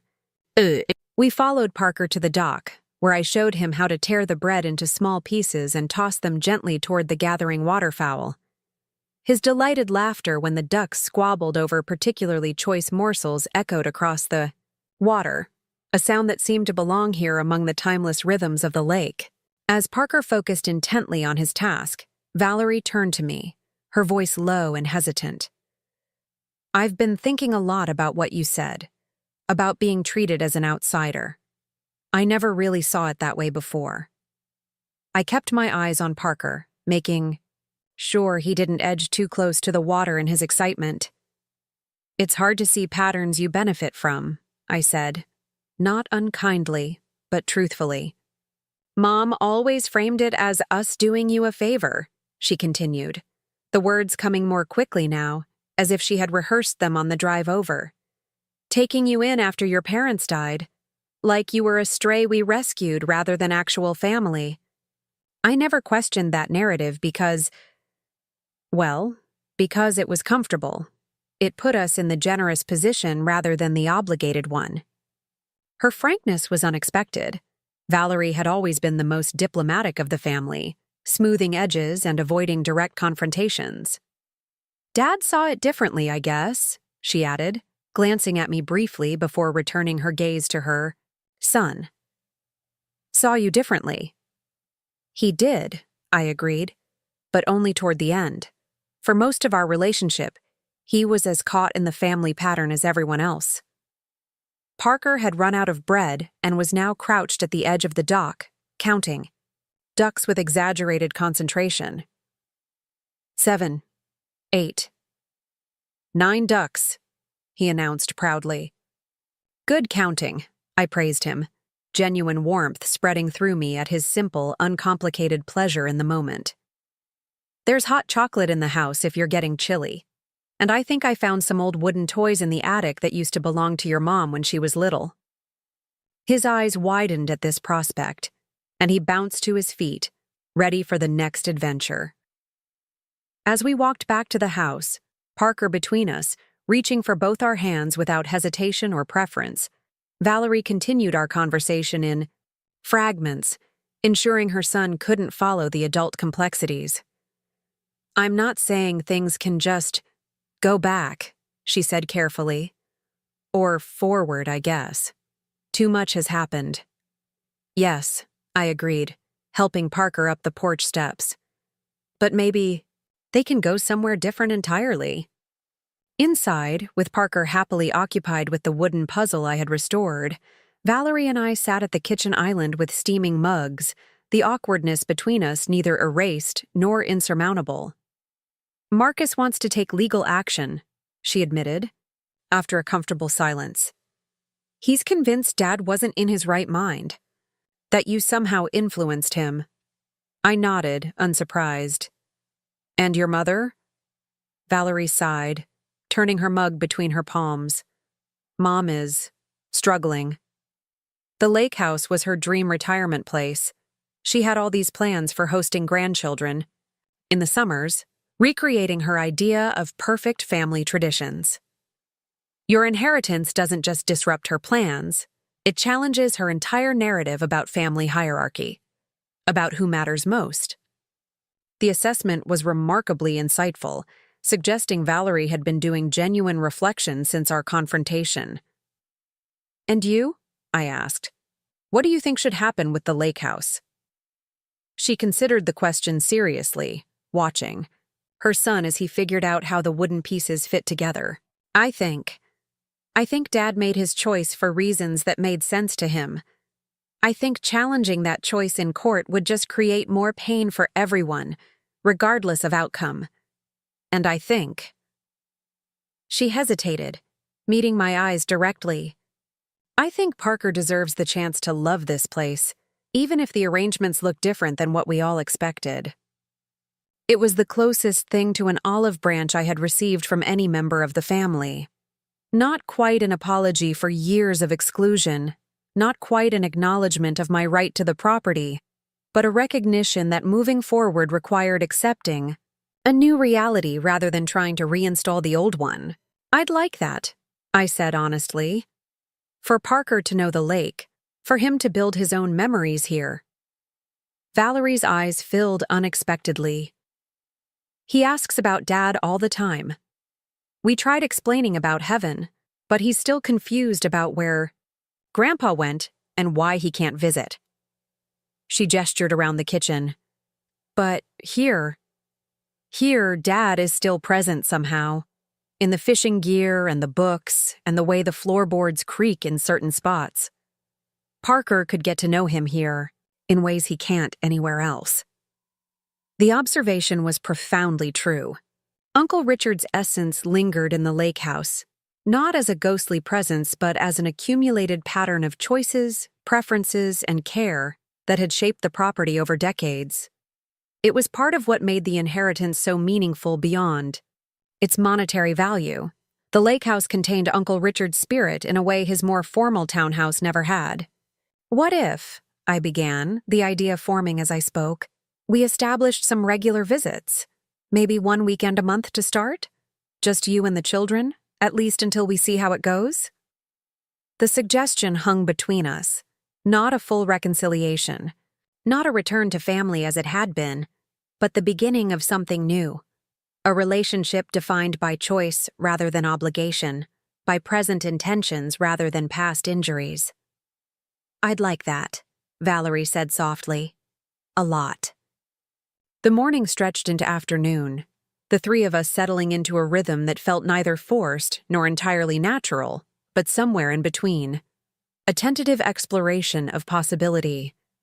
Parker discovered the collection of smooth lake stones Uncle Richard had gathered over years, the old wooden checkers set on the bookshelf, the binoculars that made distant boats seem close enough to touch. Each discovery was met with wonder, his enthusiasm untainted by the complicated adult emotions swirling beneath the surface of our interaction. When it was time for them to leave, he protested vigorously, extracting promises about returning soon, to continue his explorations. At the car, with Parker safely buckled in, Valerie turned to me with unexpected vulnerability. "I know it doesn't erase anything," she said quietly. "One decent conversation doesn't undo years of whatever it was. Exclusion, dismissal. But I'd like to try being better, being different, if that's something you're open to." I considered her words carefully, wary of falling back into old patterns of eager accommodation, of accepting crumbs, of connection with pathetic gratitude. But there was something genuine in her expression, something Uncle Richard's death and the subsequent upheaval had shaken loose in her understanding of family.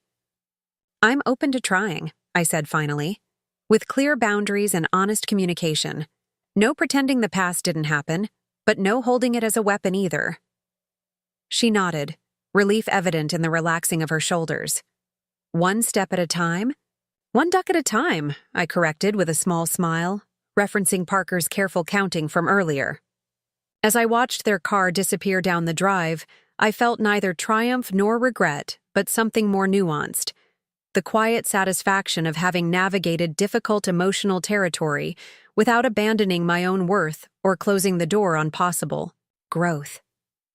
It was a small beginning, fraught with potential pitfalls, but it was movement in a direction I chose rather than one I merely accepted. The visit with Valerie and Parker marked a turning point, not just in my relationship with the family, but in my understanding of what Uncle Richard's inheritance truly offered. Not just property and financial security, but the freedom to define relationship on my own terms. To extend invitations or establish boundaries based on what felt right and healthy, rather than what seemed least likely to provoke rejection. Over the following weeks, I settled into a rhythm at the lake house that would have been unimaginable in my previous life. I began to write, not the academic articles my teaching position sometimes required, but personal essays about family, belonging, loss, and rediscovery. Words poured out of me with surprising ease, filling notebook pages and computer files with reflections I had never allowed myself to fully articulate before. I also started renovations on the lake house, not to erase its history, but to blend my presence with Uncle Richard's in a way that honored both. I hired local craftsmen to repair the dock that winter storms would soon test. I worked with an interior designer to update the kitchen while preserving its rustic charm.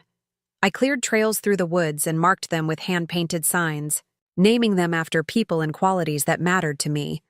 Courage Path, Michael's Way, for my father, Possibility Point. Meanwhile, the situation with the rest of the family evolved in unexpected directions. True to Valerie's prediction, Marcus filed initial paperwork contesting the will, claiming undue influence and diminished capacity. But when James Westbrook countered with documentation of Uncle Richard's mental soundness and the video explaining his decisions, Marcus's legal strategy faltered. The court declined to invalidate the transfer of property, and the challenge withered without proceeding to formal hearings. Aunt Patricia maintained her distance, neither reaching out nor responding to the brief, carefully worded message I sent after Valerie's visit. Her silence spoke volumes about her inability to adapt to the new reality, a world where family hierarchy had been disrupted, where her narrative about generosity and obligation had been challenged, where her expectations for retirement had been irrevocably altered. But Valerie kept her word about monthly visits, sometimes bringing all 3 children, sometimes just Parker for special one-on-one time at the lake.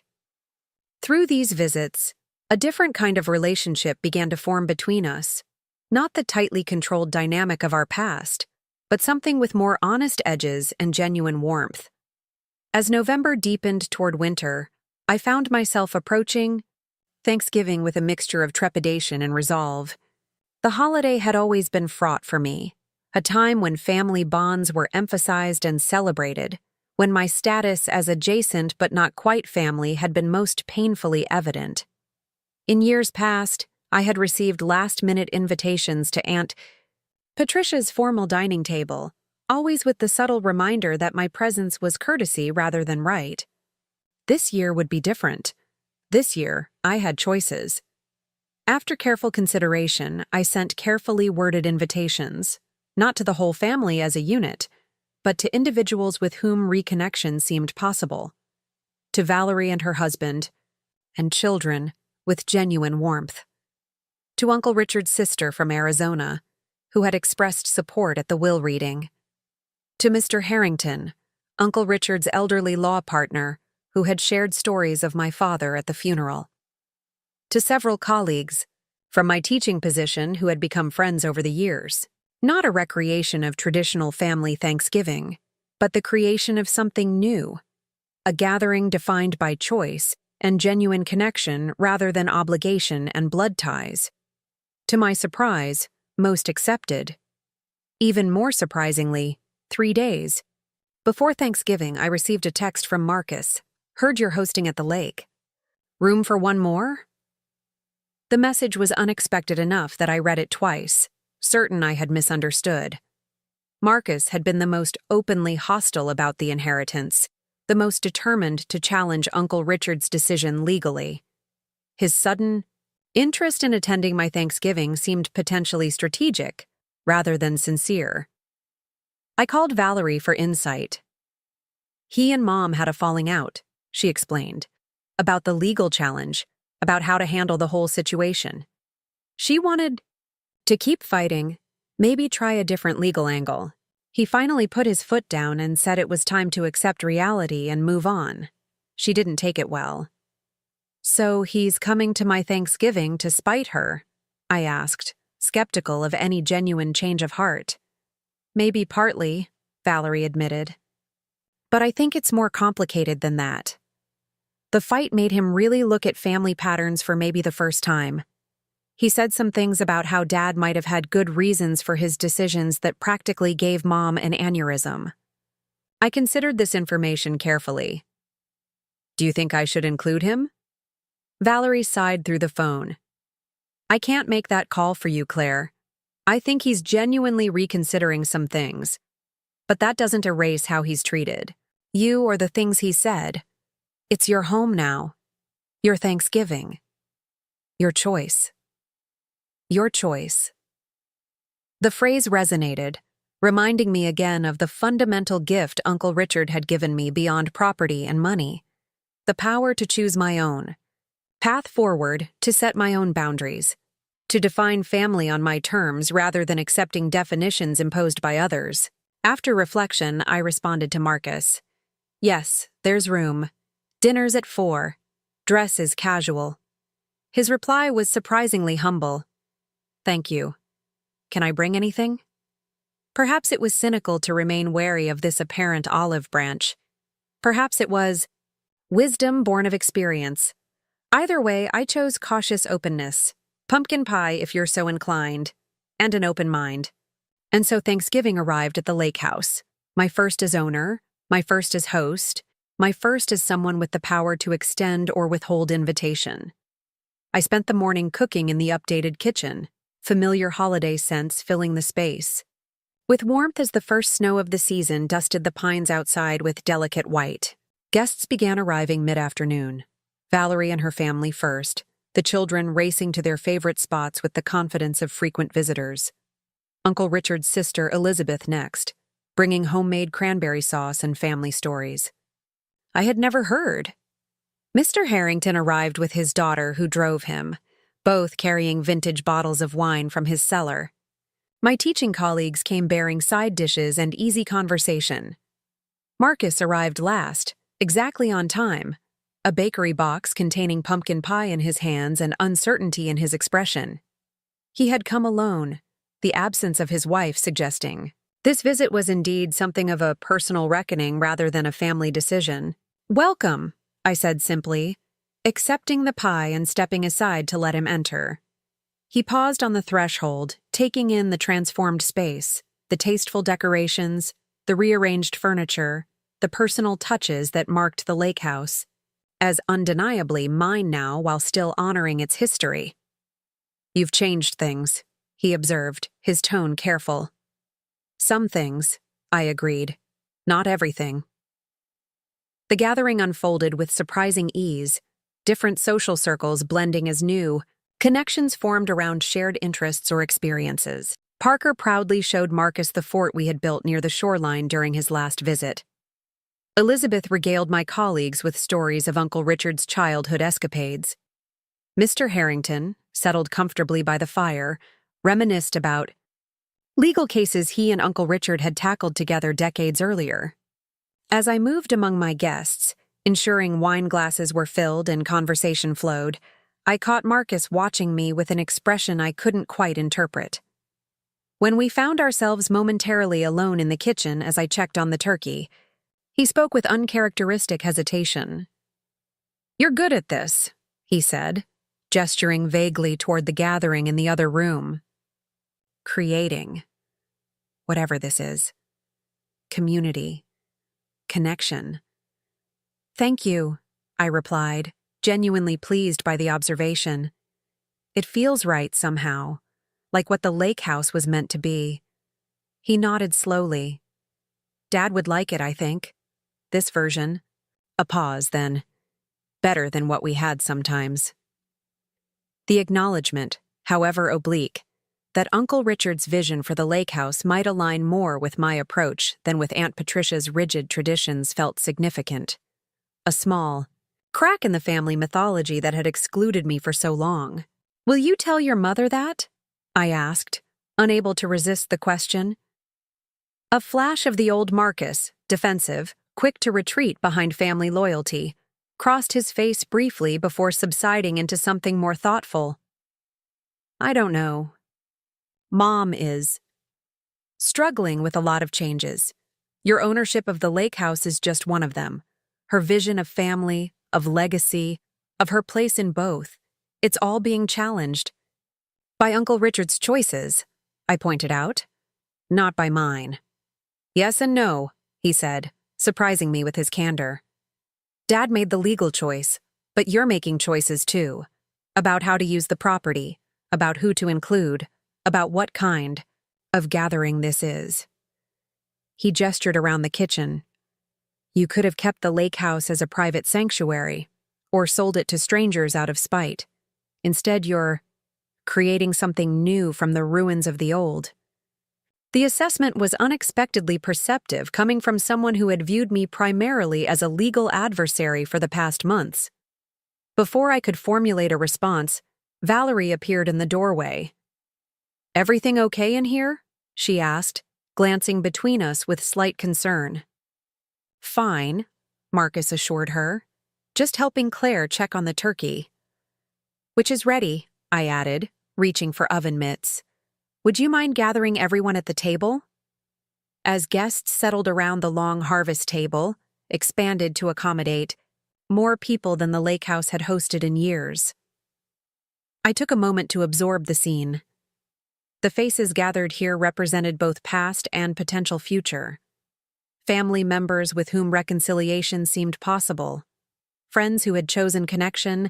With me, empty chairs that might someday be filled by others not yet known, or relationships not yet healed. At the head of the table, I raised my glass in a toast, finding words for the journey that had brought us all to this moment. "To Uncle Richard," I began, "whose vision created this place, and whose choices allowed me to reimagine it. To all of you who chose to be here today, creating something new together. And to possibility, the greatest gift any of us can receive or offer." As glasses clinked and conversation resumed, I caught a glimpse of my reflection in the window.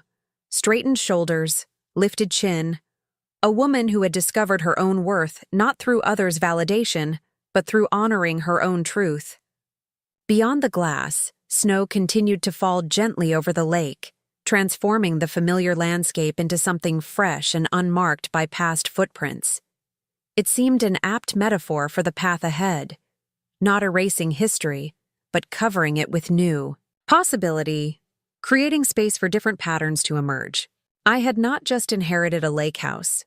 I had inherited the chance to rewrite my understanding of family, belonging, and self-worth.